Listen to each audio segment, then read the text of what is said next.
Sí, ya está con nosotros, además, presidente de la Comisión de Defensa del Parlamento de nuestro país. Bienvenido, diputado. Gracias, Tani. Muchos temas que comentar, pero quiero iniciar por el tema económico, que es titular el día de hoy en el Correo del Orinoco. Mi equipo me va a ayudar a que lo tengan en pantalla en tan solo segundos. Titula el día de hoy el Correo del Orinoco. Allí está: Maduro renovará decreto de emergencia económica. Entre otras cosas que dijo el presidente de la República, que vamos a repasar, por supuesto, en esta entrevista un poco más adelante, aseguraba que era el único instrumento que tenía el gobierno nacional para luchar contra la crisis económica. Nuevamente se pone en la palestra el discurso de la guerra económica, de que empresarios privados están saboteando la economía de nuestro país. Pero este decreto de emergencia económica fue rechazado por la Asamblea, se pidió una prórroga que se la dio al Tribunal Supremo de Justicia. ¿Cuál ha sido el resultado y cuál es la garantía de que esta prórroga, que se va a extender por lo que queda de 2016, va a traer un resultado positivo? En lo absoluto, ni resultado ni garantía. Esto es una prueba evidente del fracaso de una política económica durante 17 años. Cuando el gobierno solicita, se le apruebe un decreto de emergencia económica, está justificando que sus políticas en materia de estimular el Producto Interno, de favorecer el parque industrial venezolano, de crear seguridad jurídica para las inversiones nacionales y foráneas, han sido un total fracaso. Y allí nos remitimos entonces al estado en que se encuentran los anaqueles, al estado en que están los dispensadores de medicina. No hay medicinas en el país, no hay alimentos en el país. En consecuencia, el gobierno, de manera pública, notoria y comunicacional, está expresando el fracaso de una política económica. Y por ello, la iniciativa de un referendo revocatorio al mandato de Nicolás Maduro. Y allí está la respuesta, que igualmente la observó todo el país, cuando más de 1 millón de venezolanos concurrieron a favorecer con su firma la iniciativa de referendo revocatorio contra Nicolás. Pero ya las políticas económicas del gobierno fueron derrotadas de manera categórica el pasado 6 de diciembre. De manera que reincidir en este supuesto decreto de emergencia económica, que lo que ha hecho es profundizar en los últimos días las consecuencias de la crisis que vive el país, pues nos parece una majadería del Poder Ejecutivo. Hoy hay un anuncio también que se van a publicar en Gaceta Oficial: el aumento de precios de rubros básicos, no solamente de alimentos, sino también de higiene personal y del sector farmacéutico. El diario 2001 también lo titula de esta manera: Gobierno subirá hoy los productos de la cesta básica. Según lo que decía ayer el ministro Pérez Abad, estos precios iban a ser por debajo de lo que la gente puede adquirir un producto en los mal llamados bachaqueros, que pareciera ser una clase económica que se creó por esta misma crisis que hay. Pero ¿está preparado el bolsillo del venezolano, tomando en cuenta la inflación de nuestro país, para una subida de precios? Pero es que Y además esto va a garantizar la presencia de productos en los anaqueles. no es solamente eso. ¿Cuál será el procedimiento para evitar que el mercado negro, la especulación y la activación bajo otras características de quienes actúan bajo la denominación de bachaqueros, no anulen una decisión del gobierno de este tipo? Porque perfectamente las empresas, a través de una evaluación de los costos de producción, pueden nivelar sus salarios, pueden nivelar su inversión y en consecuencia establecer el margen de ganancia de acuerdo a los criterios del gobierno.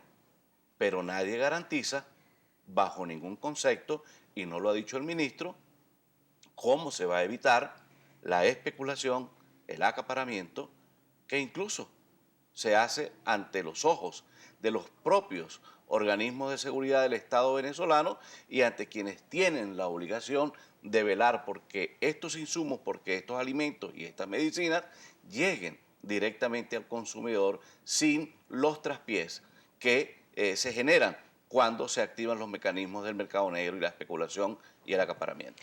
Diputado, hay otro tema, por supuesto, que es el tema político. El día de ayer se llevaron a cabo dos movilizaciones. La movilización de la oposición pues terminó cuando ocurrió este incidente con el gobernador del estado Miranda, Enrique Capriles Radonsky, en la autopista Francisco Fajardo. ¿Por qué no se permite en nuestro país, a pesar de que está consagrado en la Constitución, la protesta pacífica? Ayer se alegaba que era porque se trancó la autopista Francisco Fajardo. ¿Por qué tomar esta opción por parte del gobernador del estado Miranda, Enrique Capriles, que al final truncó quizás el plan que se tenía de llegar al Consejo Nacional Electoral? Bueno, porque este es un gobierno que vive en la oscuridad, un gobierno que no sale de la penumbra, por lo tanto no puede percibir la realidad política del país, no entiende el momento político que están viviendo los venezolanos, no se ve en el espejo de lo que sucede más allá de nuestras fronteras, en otros países, cuando se activan los mecanismos democráticos. No se respetan las instituciones, no se respeta la autonomía e independencia de los poderes. Y allí está la controversia que conoce todo el país entre el Poder Judicial, el Poder Ejecutivo y el Poder Legislativo. La oposición hizo un exhorto. Se está llevando a cabo un golpe parlamentario, como lo han denunciado algunos diputados de la oposición. Es un golpe de Estado a la Asamblea. Sin duda alguna que existe un desconocimiento a un poder del Estado legítimamente electo por el pueblo. Un poder que tiene el mandato popular a través de la manifestación de voluntad popular. Recordemos que los dos únicos poderes que son electos por la vía del soberano son cabeza del Poder Ejecutivo, presidente de la República, y la Asamblea Nacional, soberana, libérrima, legítima y actuando bajo el protocolo constitucional.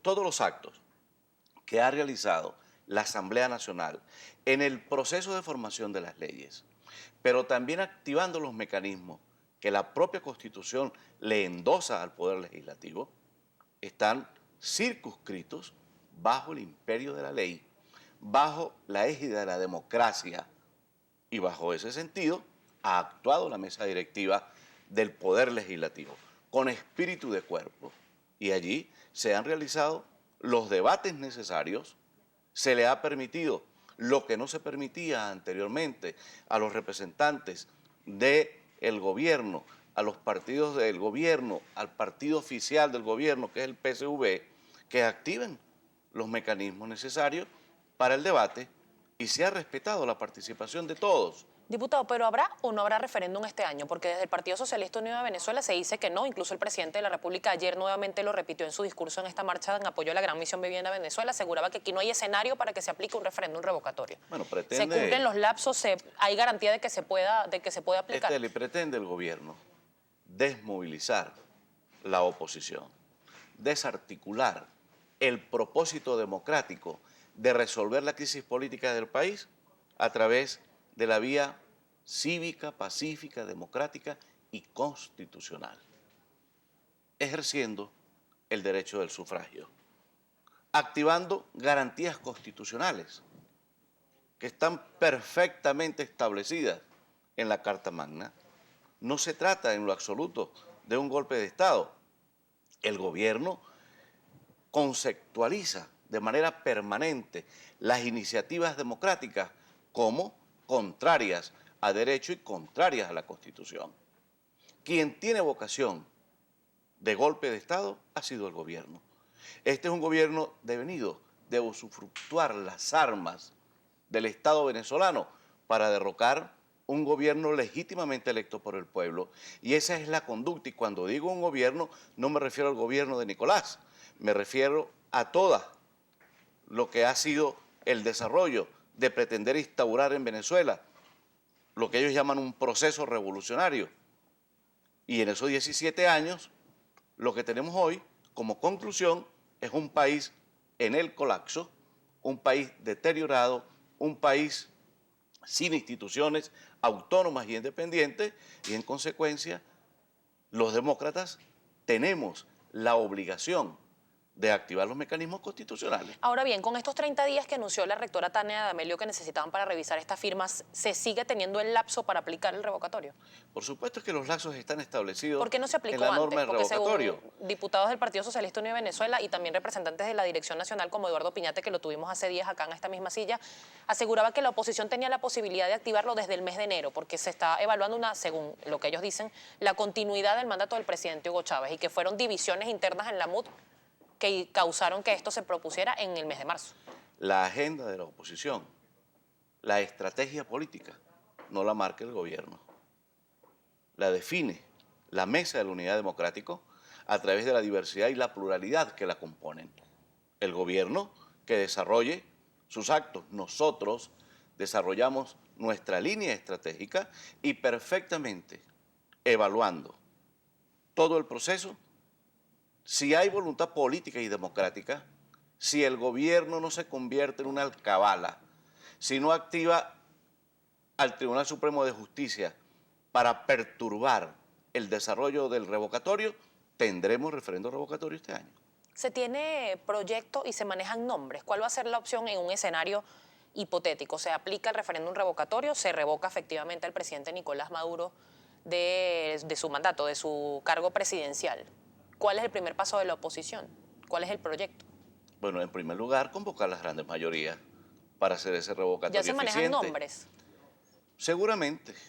En la política todo es previsible y la dinámica de un país politizado como el nuestro, pues con toda seguridad existe la baraja de nombres. Hay que privilegiar el país, hay que privilegiar la democracia. Y para privilegiar dos elementos tan importantes para la vida de una nación, hay que jugar con la política buena. Esperemos que se imponga la política buena, la política racional, la política inteligente, la política eficiente para darle al país lo que el país está esperando luego de 17 años de desastre en la administración y en la conducción del Estado venezolano. Diputado, tengo que hacer una pausa comercial.